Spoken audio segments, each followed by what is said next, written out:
a curtsey squat has a lot of flavors. I could even take that box and start adding weight to it. We're going to look at this in a primarily bodyweight context for the time being. The whole goal is how can I maximize my glute engagement? Surprisingly, glutes, even though they're very big muscles and they're really pretty easy to identify, they can be difficult to target sometimes because there's so many compensatory mechanisms at play. So imagine this. My glute does the most work when my thigh meets my chest. Boom. My glute is as open as it's going to be. Okay? There aren't that many movements that do this.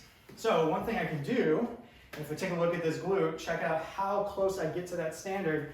Boom, boom, boom. That glute is opening, opening, opening, opening, opening. I don't know if I can even get much deeper than this, maybe an inch or two. And then my glute has to work hard to push, push, push, push, push, all the way out. Tons of knee stabilization. You even get a little bit of groin stabilization there. And if you've never felt your glutes, this is absolutely money. Now, let's say that you've never done this before and you're feeling quite compromised through this position.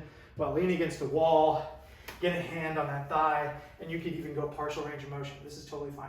One of the key things here is to get your other foot going on the outside so that my hip is like, boom, just so open, versus, it's not like this is bad, but a straight lunge backwards, you can see that I'm just not gonna have quite that same angle, okay?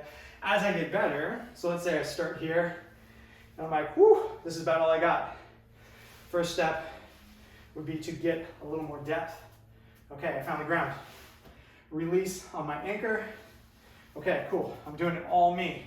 And then, if you like, you can continue to add some riser. There are other variations we can talk about that you might see in your program, which involves just getting deeper and deeper and deeper. Oh boy, that is so much hip activity.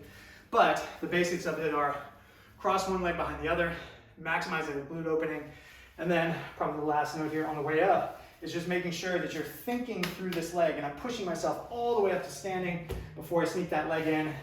It would be a mistake to basically jump that other leg up there. Now my glute doesn't really have that much work to do, and come back up.